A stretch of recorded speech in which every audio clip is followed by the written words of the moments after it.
поне в сферата на фармацията, самата система на преподаване е, меко казано, морално устаряла. И понеже фармацията е практическа наука с твърде малко практика. И това е единственото, което ще кажа по проблемите в това отношение. Разбира се, тук искам да споделя, че според мен цялата фармацевтична наука в момента е абсолютно вредна за човечеството, по начина, по който тя съществува, затова и се отделих от там.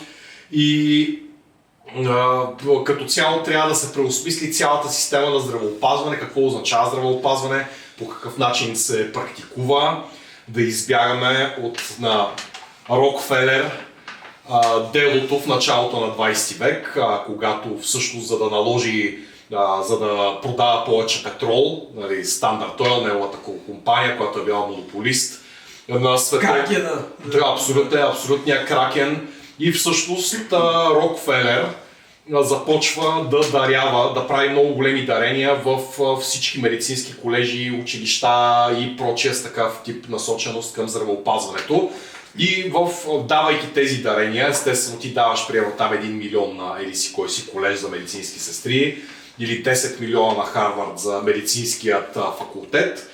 И давайки тези средства, той казва, сега тук обаче ние трябва да наблегнем на истинската медицина, която е базирана на научния метод, която всъщност представлява съчетание на нефтени продукти.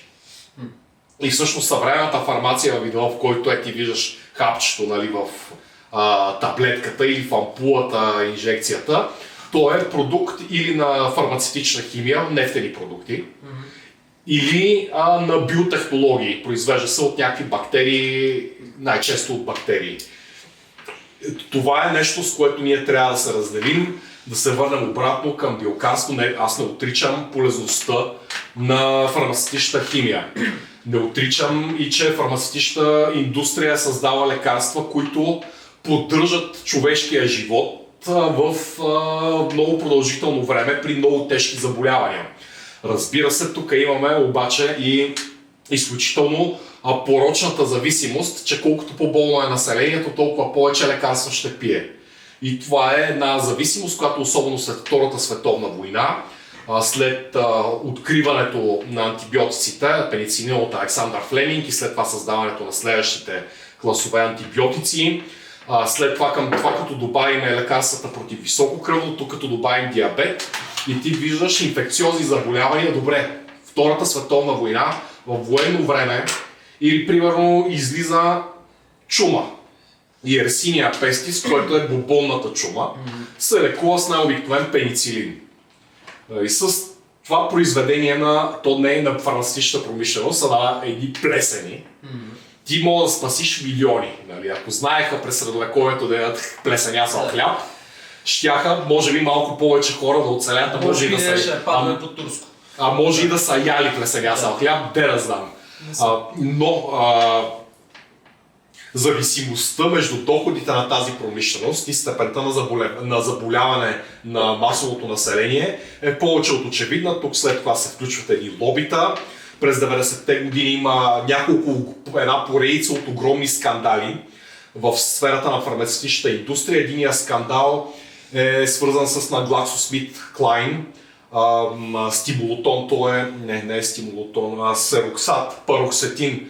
Той е антидепресант. И така наречения инхибитор на серотониновия реаптейк, той вдига нивото на серотонин в мозъка и ти почваш да се чувстваш по-добре, кога си в състояние на депресия. Сега тук се намерва психологията, където би трябвало психиатър или психологът ти да се бори с корените на тази депресия, а не с самата депресия.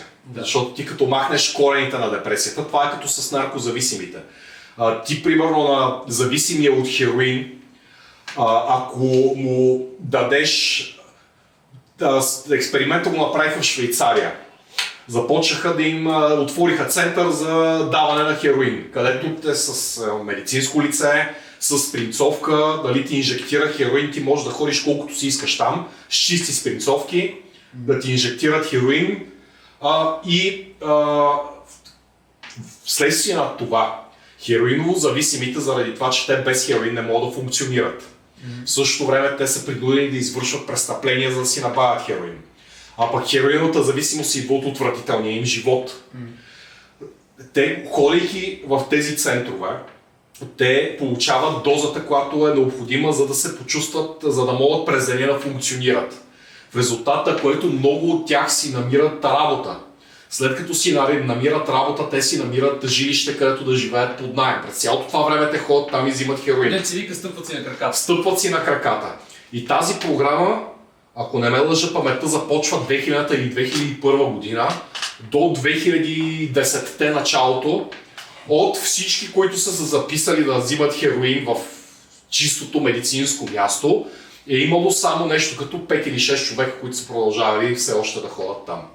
Същото е и с депресията. Работата на психиатъра, който уж те лекува, е да може да идентифицираш в живота ти какво ти пречи. Ти много добре виждаш какво пречи в момента в живота на хората. Едно отвратително консуматорско общество. Ти обаче това, ако не го решиш, той човека ще си пие антидепресанта, ще продължава да функционира, но проблема остава. Не е като хероиново зависимия да си намира работа. Нали? Ти не мога. Ти ходиш вече на работа, тя просто е ужасна, но пък ти плащат много пари, примерно. И какво става в Великобритания? Още през 90-те години ние сме с 20-30 години закъснение заради соца. През 90-те години, значи тук се очаква около 2030, ако продължават нещата в същия дух.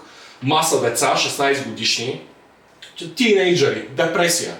От семейства в средната класа, нали, заможни семейства, добре живея, ходи детето там на колеж и прочие такива, как да кажа, благодат се сипа върху него, но пак е депресиран. И почва да му дават сероксат, и при което нивото, честотата на самоубийства сред тинейджерите скача, примерно с 1000%. И разбира се водят едни дела, най-накрая данните са толкова неоспорими, че GlaxoSmithKline ги осъждат на, мисля, че 5 или 6 милиарда долара плащат глоба заради самоубилите се тинейджери. И най-накрая какво става? Те плащат глобата и продължават. И продължават, да. И тук има някакви институция, само да обясня защо почва да се самоубиват тинейджерите. Всъщност при депресията ти имаш както неврологична депресия, така тя е съпроводена с моторна депресия. Да. И ти когато дигнеш серотонина в тялото, ти първоначално преборваш моторната депресия и след това преборваш психологическата. Отнема ти един месец, докато нивото на серотонин в мозъка ти се дига достатъчно. Обаче нивото на невромедиатори в тялото ти се вдига. И ти ако искаш да се самоубиеш, ако си нормално депресиран, ти няма да имаш сили или ентусиазъма да се самоубиеш. Докато взимаш, да. Е по-вероятно всъщност ти да вземеш кардиналното решение. Абсолютно, да. Ти си ти намираш в себе си физическата. Състояние на мания влизаш на практика, нали, обратното на депресията. То не е на мания, просто достатъчно им се подобрява физическото състояние, за да могат да се самоубият.